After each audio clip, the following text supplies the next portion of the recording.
Nous allons continuer avec le même thème, mais je l'ai intitulé autrement. Dieu veut restaurer la famille. Dieu veut restaurer la famille. Ça doit être ta prière, ça doit être ma prière, ça doit être notre prière. Dieu veut restaurer la famille. Pour ceux qui étaient là depuis le commencement de cette école, on avait vu que la famille était une institution divine. Non seulement la famille était une institution divine, mais la famille était la pensée de Dieu. Donc la famille n'est pas quelque chose que l'homme a fabriqué. La famille est la pensée de Dieu. Elle vient de Dieu. Ce n'est pas l'homme qui a instauré la famille. Ce n'est pas l'homme qui a demandé à Dieu, donne-moi une femme, je vais avoir une famille. Mais la famille est quelque chose qui vient de Dieu et de Dieu seul. Si vous vous rappelez, la dernière fois, on avait vu que le mot famille apparaissait plus ou moins 325 fois dans la Bible.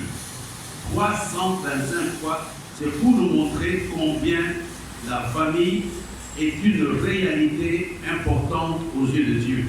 La famille est un instrument de Dieu pour que ses desseins, pour que sa volonté soit réalisée sur cette terre. Quelqu'un disait que l'avenir de l'humanité est fonction de la qualité des différentes familles que nous allons voir. Si on a de mauvaises familles, l'humanité sera vouée à l'échec.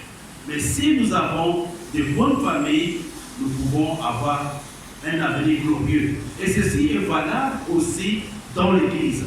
Si on a de bonnes familles dans l'Église, on aura, plutôt si on a de bonnes familles, on aura une Église stable. On va lire quelques versets avant de revenir à notre commentaire. Regardons ensemble dans le livre de Genèse, chapitre 2, verset 24. L'homme quittera son père et sa mère, s'attachera à sa femme et ils vont devenir une seule chair. Mais la version originale dit ils vont devenir une seule famille. L'homme va quitter son père, sa mère et va s'attacher à sa femme pour constituer une seule famille. Regardons encore dans le livre de Genèse, chapitre 12, verset 3. La terre sera bénie en toi. C'est quand Dieu va appeler notre Père dans la foi Abraham, il fait aussi allusion à la famille. Regardons un autre texte qui va pratiquement actualiser ce que Dieu avait dit dans le livre de Genèse, chapitre 12, verset 3. Genèse, chapitre 28, verset 14. Il disait que la famille revêt un caractère sacré, la famille revêt un caractère solennel aux yeux de Dieu. La famille n'est pas quelque chose que nous devons négliger. La famille est une pensée de Dieu. La pensée, plutôt la famille, est une révélation divine. Mais il y a quelque chose que j'aimerais nous montrer, que nous connaissons, que moi j'ai découvert, que vous connaissez aussi comme moi. Vous savez, Dieu, quand il met au point la famille, il a donné 4 grands mandats à la famille. Et le combat que nous avons avec le diable concerne ces mandats. Je causais avec un jeune homme aujourd'hui, il me parlait un peu de sa famille, il m'a dit comment son oncle, son grand-père avait de l'argent. Mais la question que je lui ai posée, est-ce que quand il est mort, a-t-il laissé quelque chose? Il m'a dit non du tout, il avait de l'argent mais n'a rien laissé. Je vais vous donner 4 mandats que Dieu confie à la famille. Et le même mandat, Dieu le confie aussi à l'Église. Et nous devons prier pour que ce mandat que Dieu a confié à la famille devienne vraiment de réalité. Lisons un texte que nous connaissons, Genèse chapitre 1, verset 27 jusqu'au verset 28. Dieu reprend le même mandat qu'il avait confié à Adam et à Ève. Et le même mandat, Dieu confie ce mandat à la famille, Dieu confie ce mandat à l'Église. Et le combat que nous avons avec le diable concerne la non-application de ces mandats. La première chose, il y a 4 choses que Dieu demande à chaque famille. La première chose, il dit, fructifiez-vous. Ça, c'est la première chose. Fructifiez-vous. Et la deuxième chose, il dit, multipliez-vous. La troisième chose, soumettez la terre. Et la quatrième, assujettissez la terre. Voilà le rôle que Dieu confie à l'Église. Voilà le rôle que Dieu confie à la famille. Et le combat que le diable livre à chaque famille concerne les 4 aspects. Le combat que le diable nous livre, toi et moi, le combat que le diable livre à ta famille, le combat que le diable livre à nos différentes familles, à cette communauté, concerne les 4 grands mandats, ou les 4 rôles, ou les 4 objectifs que Dieu avait assignés à la première famille. Il dit, fructifiez-vous. Ça signifie quoi? Produisez de résultats avantagés. Produisez quelque chose qui vous soit bénéfique. Et vous comprenez, il y a des familles qui ne répondent pas ou qui n'obéissent pas à ces mandats fructifiés. Je disais, fructifier signifie produisez de résultats avantageux. Produisez des bénéfices. Et le diable combat ces mandats au niveau de chaque famille. Le diable combat ces mandats au niveau de chaque église. Et notre prière de cette nuit, c'est de dire, Seigneur, nous voulons nous fructifier. Parce que c'est quelque chose que tu nous as donné. Il n'a pas donné à une famille X, il n'a pas donné à une famille Y. Il a dit, portez des fruits. C'est ta prière ce soir par rapport à toi, par rapport à tes enfants. Seigneur, que ma famille produise des fruits, que ma famille se fructifie. Et si ce mandat n'est pas réalisé, on a la misère, on a la disette, on a tout ce que nous pouvons imaginer. Il y a des familles qui vivent dans la galère. Il y a des familles qui vivent dans la médiocrité, dans la pauvreté. On paye dans la même ville, mais on n'a pas la même réalité. Ces mandats, le diable s'est déjà assis dessus que non, ces mandats ne s'appliquera pas dans ta famille. Et c'est à toi ce soir de dire, Seigneur, je voudrais que ma famille se fructifie. Ceci est aussi valable pour l'Église. Être une Église dans laquelle les gens fructifient, se fructifient. Ça, c'est le premier mandat.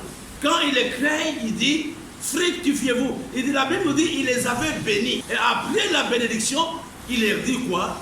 Fructifiez-vous. Et dans ta prière, même par rapport à tes enfants, il faut faire cette prière. Que je sois présent ou pas, mon enfant produira quelque chose qui va le bénir.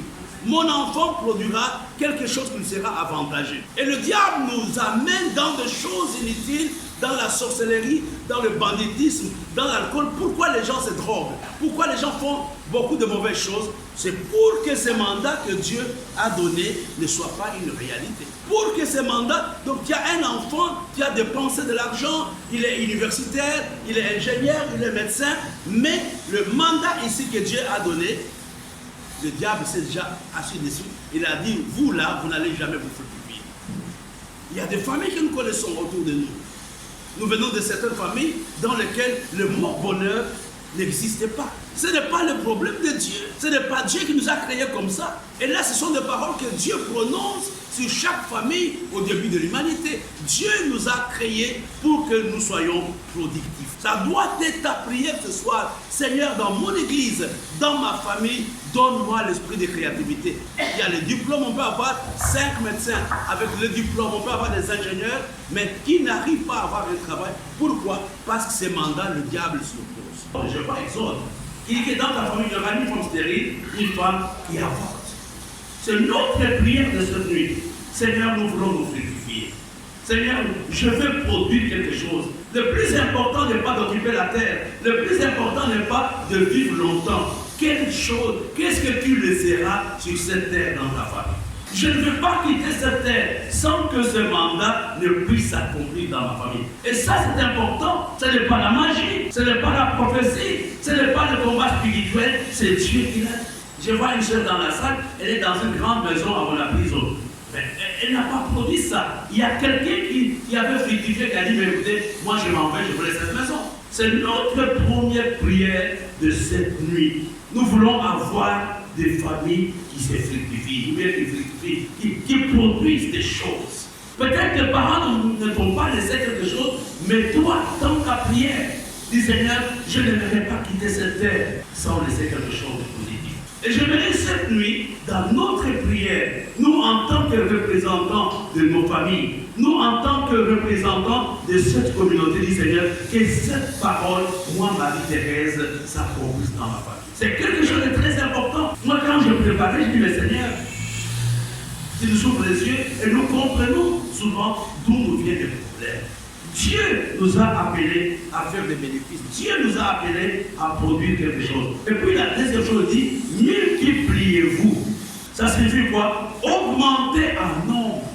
Ce n'est pas dans la pensée de Dieu que nous soyons stériles. C'est la raison pour laquelle la Bible nous dit dans Exode, dans ton pays, il n'y aura ni femme qui avorte, ni femme stérile. Il dit, multipliez-vous. Donc ce n'est pas dans le programme de Dieu que ta famille disparaisse après 3 générations. Il y avait une famille comme ça, on n'a aucun représentant. Ce n'est pas dans le programme de Dieu. C'est lui qui a dit, multipliez-vous. Et ça, c'est important. Le mandat que Dieu a donné à la famille, c'est la cible du diable. Vivre dans la disette et vivre dans la stérilité. On ne produit rien, on n'augmente rien, on ne grandit pas, on est à la même place. Ce n'est pas dans le programme de Dieu. Il dit multipliez-vous. Ça signifie quoi? Augmenter en nombre. Soyez nombreux. C'est ça la pensée de Dieu. Quand on dit soyez nombreux, dans les nombreux, il y a les mariages dedans. Dans les nombreux, il y a des accouchements dedans. Dans les nombreux, il n'y a pas la stérilité. Vous allez être nombreux comment? Quand vous allez vous marier, quand vous allez avoir des enfants, quand les enfants vont se marier, toutes ces choses sont dans le nombreux. Est-ce que je parle à quelqu'un?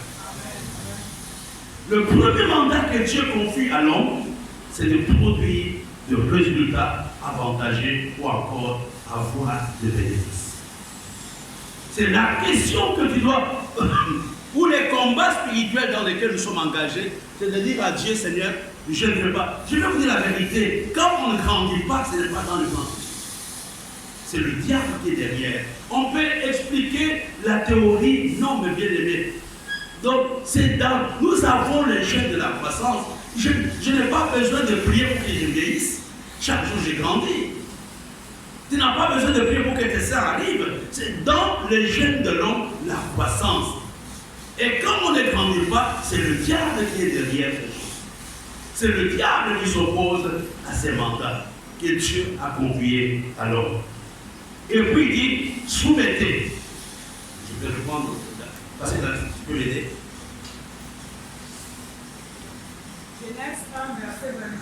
Chose que Dieu confie à l'homme, la troisième plutôt, il dit soumettez la terre. Donc c'est là en bas, dominer. Soumettez la terre. Frères et sœurs, les familles doivent dominer les endroits dans lesquels elles sont implantées. La famille ne doit pas être influencée. Souvent les chrétiens nous disons, mais tu sais que les choses sont difficiles à Douala, toi tu ne connais pas Douala. Mais bien aimé, la Bible nous dit clairement que nous devons soumettre, c'est quoi soumettre? Mettre dans une position de dépendance. C'est nous qui devrons dominer. C'est nous qui devrons contrôler les endroits dans lesquels nous sommes. Là où il n'y a pas la vie, moi je suis cette famille qui donne la vie. Et aujourd'hui, le milieu a tendance à nous contrôler. Le milieu a tendance à contrôler nos enfants, mais bien aimés, parce que nous avons cette autorité. Même s'il y a les drogués à Douala, même s'il y a des prostituées, Israël ne sera pas drogué, il ne sera pas alcoolique. Pourquoi? Parce qu'il soumet la terre. Il a un contrôle sur la terre.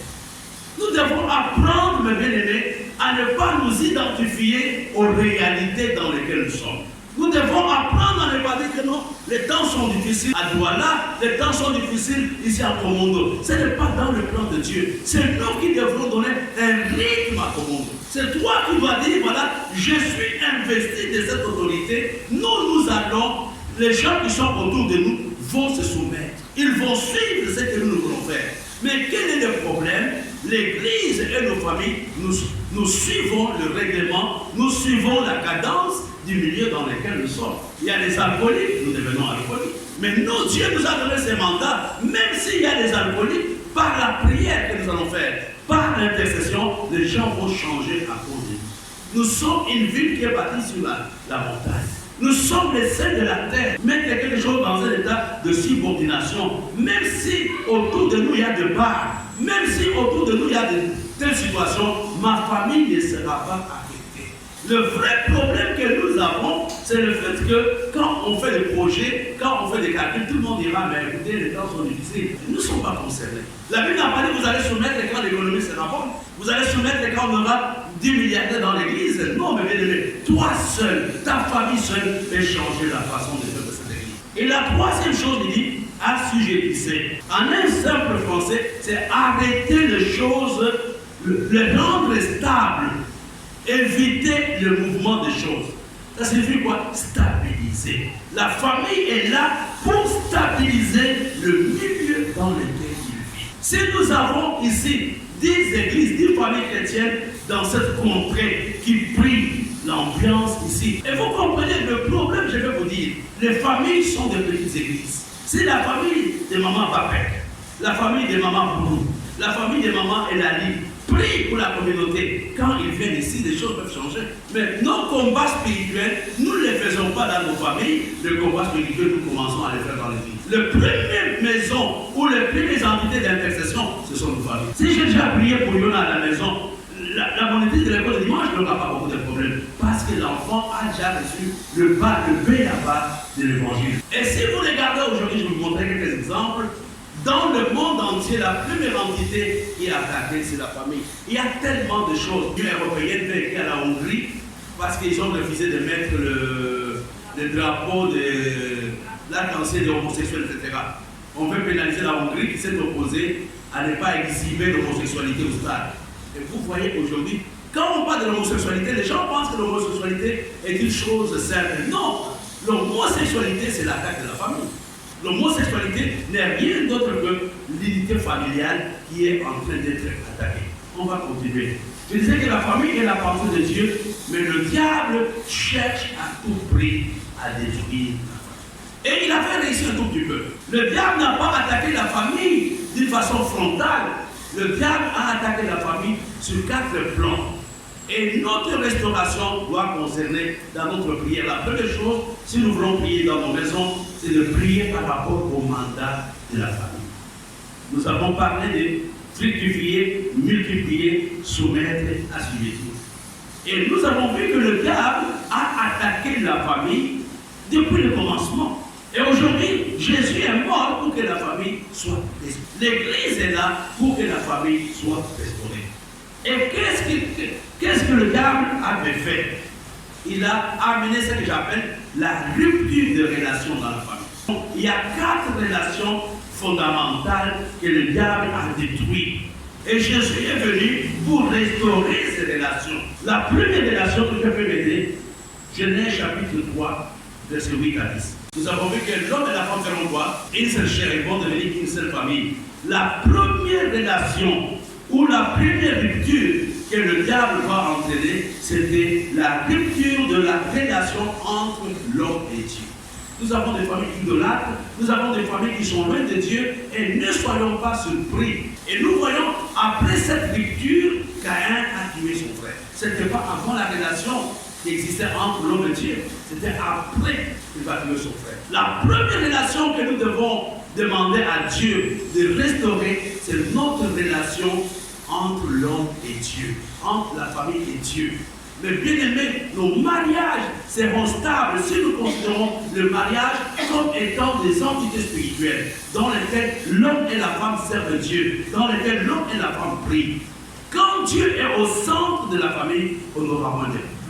Mais Jésus est mort pour restaurer cette relation. Et la deuxième rupture, on peut regarder Genèse chapitre 3, verset 12. Il n'y a pas longtemps, il a dit l'os de mes os et la chair de ma chair. Mais quand le diable arrive, il n'appelle plus la femme l'os de mes os. Qu'est-ce qu'il dit? La femme de Dieu. Et nous avons ça dans nos maisons. Chérie, chérie. Maintenant, quand les choses ne marchent pas, on appelle par son nom. La deuxième rupture qui nécessite la prière dans l'église et dans nos maisons, c'est la rupture entre les époux. La première rupture, c'est la rupture entre Dieu et l'homme. La deuxième rupture qui nécessite la prière, c'est la rupture entre l'homme et entre les deux époux, l'homme et sa femme. C'est toujours important. Je parle aux mariés et aux non-mariés. Même si les choses semblent être bien, n'arrêtez pas de prier pour votre mariage. N'arrêtez pas de prier pour votre relation. Mon pasteur avait l'habitude de dire ceci. Quand tout se calme dans l'église, je me méfie. J'ai dit, quelle est la prochaine attaque du diable? Et ne pensez pas que le diable dort. Ne pensez pas que le diable est content de vous voir marier femme. Non. Dès le départ, il voulait que cette relation n'existe pas. Et il continue la même chose aujourd'hui. Et souvent, quand les choses ne marchent pas dans nos maisons, ne voyons pas le caractère de l'autre, voyons le diable qui est derrière. Ne voyons pas l'attitude de tel autre, c'est le diable qui est derrière que nous devons combattre pour que la relation entre les époux soit restaurée. Et la troisième rupture, quelqu'un peut m'aider, Genèse 4, verset 8. La troisième rupture, c'est la rupture entre les frères. C'est la rupture. Regardez, si nous sommes sensibles, les différentes ruptures, nous les vivons au quotidien. La rupture entre l'homme et Dieu. La rupture entre les époux. Il y a des gens qui divorcent, il y a des gens qui ne s'entendent pas, il y a des gens qui se battent, il y a des gens que les démons ont fait avec parce qu'il y a eu rupture. Mais non seulement ils s'étaient contentés de faire la rupture entre l'homme et Dieu, la troisième chose qu'il va faire, c'est la rupture entre frères. Tes nièces qui vont t'insulter, tes neveux qui vont t'attaquer, les grands frères qui ne parlent pas aux petits frères. Pourquoi? Il y a eu cette rupture depuis le commencement. Mais Jésus est venu pour que la famille soit restaurée. Et tu comprends, mon frère et ma soeur, c'est important, toi qui es sauvé. Est-ce que tu prends le temps de prier? Est-ce que tu prends le temps de dire, Seigneur, sauve un membre de ma famille? Si tu as juré de ne pas le voir au ciel, laisse le membre de ta famille en dehors des activités chrétiennes. L'enfer est une réalité. Et c'est à nous de dire, Seigneur, je prie pour que le membre de ma famille, nous devons être les premiers évangélistes de nos familles. Quoi? Qui parle de cela? Je pense que c'est l'apôtre Paul. L'apôtre Paul dans les dates. Toi, tu seras sauvé, toi et qui? Mais malheureusement, nous oublions cela. Pourquoi nous oublions? Parce qu'il y a eu une rupture entre nous. Le plus grand cadeau que tu peux donner à ton frère, c'est de l'amener au Seigneur. C'est la plus grande consolation que tu peux donner à ton frère. La troisième rupture, c'est la rupture entre les frères. Nous connaissons des familles où les hommes ne se parlaient pas. Nous connaissons des familles où les sœurs, les nièces ne s'entendent pas. Ce n'est pas nouveau. Ça n'a pas commencé avec moi. C'est quelque chose qui existait depuis les temps immortels. Mais c'est à toi, cette nuit, pendant cette petite conférence, de dire à Dieu, je prie pour la réparation de la relation entre les membres de ma famille, pour qu'on puisse s'entendre. Mais c'est terrible aujourd'hui, le monde essaie de s'entendre, mais dans l'église, on est en train de s'entendre de chier. Parce que les Paul, moi je suis de prière, qu'il n'en soit pas ainsi. La quatrième rupture, pasteur, Genèse chapitre 4, verset 16. C'est la rupture entre l'enfant et ses parents. Je ne peux pas faire de commentaires. Il y a des gens qui ont mis au monde des enfants, mais les enfants ne les reconnaissent pas, vice-versa. 4 ruptures pour lesquelles on va prier pour la famille. La rupture entre la réparation de la relation entre l'homme et la famille. Entre Dieu et la famille plutôt. La deuxième réparation, la réparation entre les époux. La troisième, la réparation entre le frère. Et la dernière réparation, c'est dans la ligne de Malachie, la réparation entre l'enfant et ses parents. C'est quelque chose de très important de bien-aimé. Et quand vous lisez dans la parole de Dieu, vous allez voir que sur les 10 commandements, il y a 6 commandements, les 10 commandements que Dieu avait donnés, il y a 6 commandements qui tournent autour de la famille. Je peux vous citer cela rapidement, sans commentaire. Sur les 10 commandements que Dieu a donnés à l'homme, sur les 10 commandements que Dieu a donnés à l'homme, 6 concernent la famille. La première, je vous lis simplement le 6 premiers commandements. Honore ton père et ta mère. C'est dans le commandement que Dieu avait donné. Deuxième commandement, tu ne tueras. Troisième commandement, tu ne commettras pas d'adultère. Quatrième commandement, tu ne voleras pas. Cinquième commandement, tu ne prononceras pas le faux jugement. Et sixième commandement, tu ne convoiteras pas. Et tous ces 6 commandements concernent la famille. La famille est la pensée de Dieu. La famille est quelque chose qui est important aux yeux de Dieu. Pour cette session, notre prière est de dire, Seigneur, nous prions pour que nos familles réalisent ou accomplissent les mandats que Dieu leur avait donnés. Nous prions pour que nos familles fassent quoi? Nos familles restaurent leurs relations ou restaurent les relations que le diable avait rompues. La relation entre Dieu et la famille, la relation entre les époux, la relation entre le frère et la relation entre les enfants et leurs parents. Si vous êtes sensible, vous connaissez que je ne vous apprends rien de nouveau, toutes ces choses, vous les connaissez. Je vais illustrer un peu quelques exemples par rapport à tous ces vécus. Je prendrai peut-être ce soir 6 exemples de 6 conflits familiaux. Je vous avais parlé de la première session. Il y a eu des conflits dans la maison de Dieu, plutôt dans la Bible, mais Dieu avait donné. Je vais vous donner les 6 conflits ici, parce qu'il y a de leçons que nous pouvons tirer de ces différents conflits. Le premier conflit familial, c'est le conflit entre Caïn et Abel. Ça, c'est le tout premier conflit familial. C'est le conflit entre Caïn et Abel. C'est dans le livre de Genèse, chapitre 4, versets 1 à 12. Il y a 3 choses sur lesquelles je vais attirer notre attention. La première chose, Dieu met en garde Caïn par rapport à l'état de son cœur. Mais Caïn ne fait pas attention. Et quelle sera la conséquence? Il y a eu 3 grandes conséquences. La première chose, la jalousie. La deuxième, la haine. Et le troisième, quoi? Le meurtre. Caïn est mort. Et ce sont les choses qui sont dans nos familles. On doit combattre la jalousie, la haine et l'esprit de mort dans nos familles. Dans chaque famille, les 3 esprits sont là. La jalousie, la haine et l'esprit de mort. Il y a des gens qui sont morts à cause de la jalousie. Je me rappelle l'histoire, quand je venais d'arriver, elle devrait se marier à un monsieur. Et le monsieur est mort 1 jour, 2 jours avant le mariage. Et qu'il avait tué son propre frère parce qu'il avait trouvé une belle femme. Son propre frère l'a empoisonné et il est mort en laissant cette femme avec une grossesse. Et vous comprenez, ce sont les esprits qu'on doit combattre dans nos différentes familles. La jalousie. Il y a certaines attaques de diable. Tu penses qu'on ne t'aime pas. Non, c'est ce que tu es qui les fraye. Tu as peut-être des enfants qui ont les bacs. Tu as des enfants qui sont des ingénieurs et ta famille dit, ah non, on va les attaquer. Ne dors pas par rapport à cela. Dans ta prière, cette nuit, toute forme de jalousie familiale, toute forme de haine familiale, je détruis cela au nom de Jésus. Nous voyons que là, c'était au début de la Bible, la haine et la jalousie. Allons maintenant au deuxième conflit dans la Bible. C'est le conflit de Noé et son fils Canaan. C'est dans le livre de Genèse, chapitre 9, verset 20 au verset 26. Regardez, frères ici, nous voyons que le premier ivrogne de l'humanité, c'était Noé.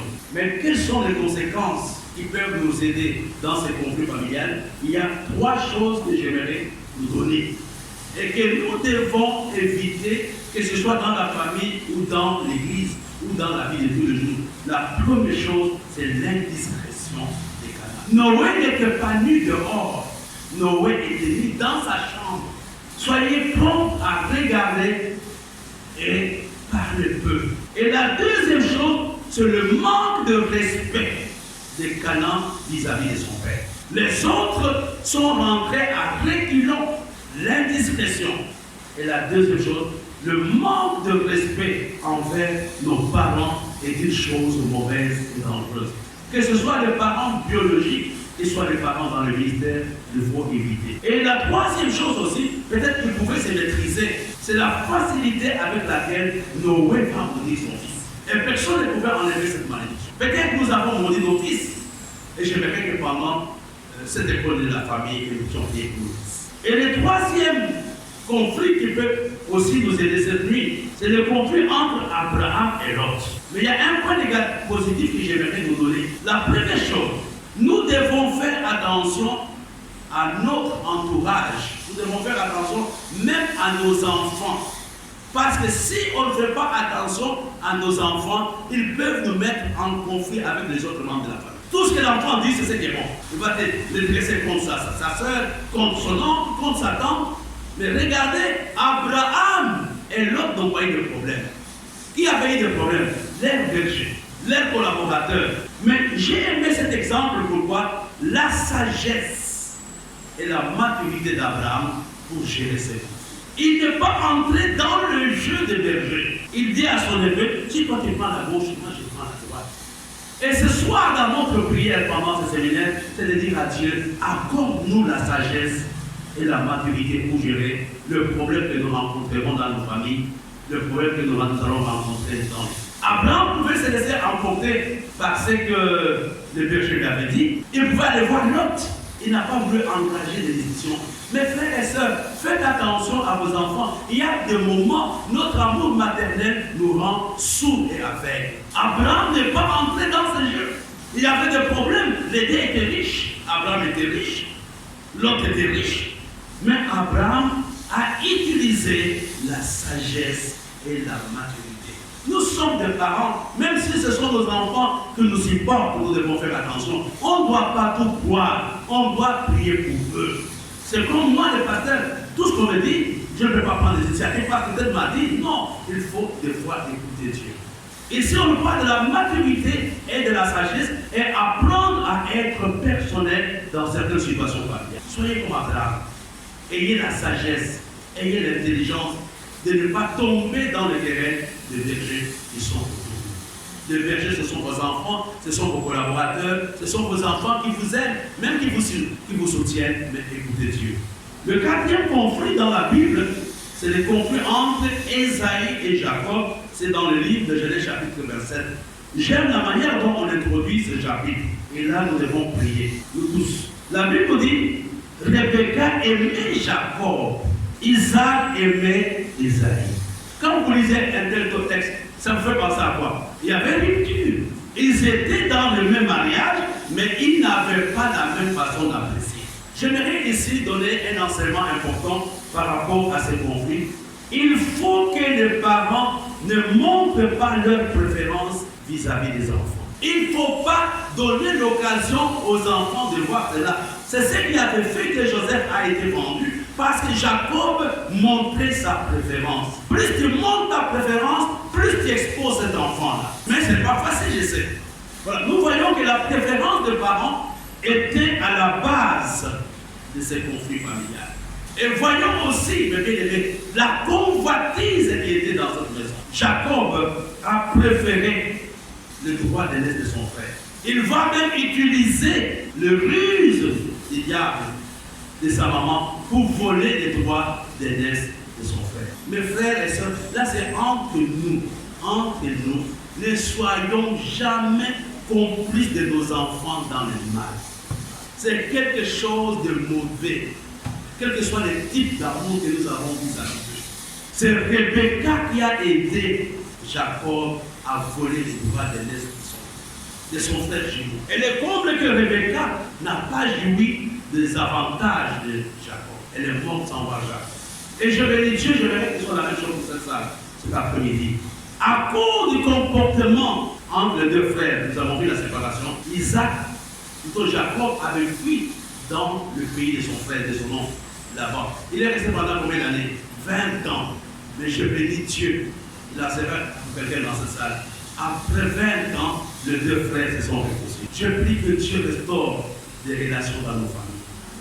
Après 20 ans, il y a eu la restauration. Mais cette séparation était une conséquence de préférence. Souvent, on ne montre pas cette préférence. C'est la manière dont on traite les enfants. Peut-être qu'il y a tel enfant qui n'a pas de travail, il ne te donne pas de la même façon qu'un autre. Mais quand tu prends le coup de fil, oh toi mon fils bien-aimé, vraiment, si toi tu n'étais pas là, j'allais mourir. Heureusement que tu m'as envoyé les 100 000 ici. Je suis bien.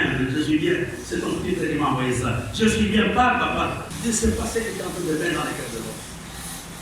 Et tu l'enfonces en t'entendant. Et non seulement tu l'enfonces, tu mets la haine et la jalousie vis-à-vis de celui-là même qui t'aide. Le cinquième conflit, c'est le conflit de Jacob et de son oncle, dans le livre de Genèse, chapitre 31. Et quand on fait le business dans le cadre familial, les choses doivent être transparentes. Vous allez mourir, mais vous allez laisser les dossiers que les enfants ne seront plus réglés. Donc nous voyons ici comment Laban va manipuler son neveu. Il a changé son salaire 7 fois. Non seulement, là je comprends, il a manipulé, mais le plus grave, la Bible nous dit que la maison de Laban avait été bénie à cause de la présence de Jacob. Mais cette bénédiction que Jacob amène la jalousie dans le cœur de ses cousins. Et Jacob devient, il va abattre. Et Jacob va fuir la maison de son père, de son beau-père avec l'aide de Dieu. Mais en toutes ces choses, malgré la jalousie de ses cousins, Dieu a protégé Jacob. Que Dieu vous protège par rapport à la méchanceté familiale. Que Dieu vous protège par rapport à la sorcellerie familiale. Malgré la haine de la maison de Laban, Jacob avait été protégé. Et le dernier exemple de cette nuit, c'est l'exemple, le conflit entre Léa et Rachel. Là, il y a une seule chose que j'aimerais vous donner. Vous allez m'accorder votre attention. D'après vous, quelle était la base de ces conflits? Le vrai problème de cette famille, c'était la tradition. C'était la tradition qui était la base. Jacob aimait Rachel. Et Laban ne s'est pas mal comporté. Beaucoup de gens pensent que Laban avait fait le malin. Non! Laban a fait respecter la tradition. Et il y a des familles qui sont dans le conflit. Il y a des familles qui n'évoluent pas dans la vie chrétienne à cause des traditions maritales. Quand la tradition est à l'encontre de ce que la parole de Dieu enseigne, je dis non à la tradition, quel que soit le prix que je dois payer. Moi, je me rappelle une maman, ici, quand je suis arrivé. La tradition disait, comme elle était veuve, il fallait qu'elle dorme avec une machine en dessous du lit, avec un balai, ainsi de suite. Je lui dis, enlève ces choses, il n'y a rien qui va t'arriver. Et là, enlever ces choses, elle vit jusqu'aujourd'hui. Frères et sœurs, la tradition mal appliquée, la tradition n'est pas une mauvaise chose si elle respecte le principe de Dieu. Mais quand la tradition va à l'encontre de ce que la parole de Dieu nous dit, je dis non à la tradition.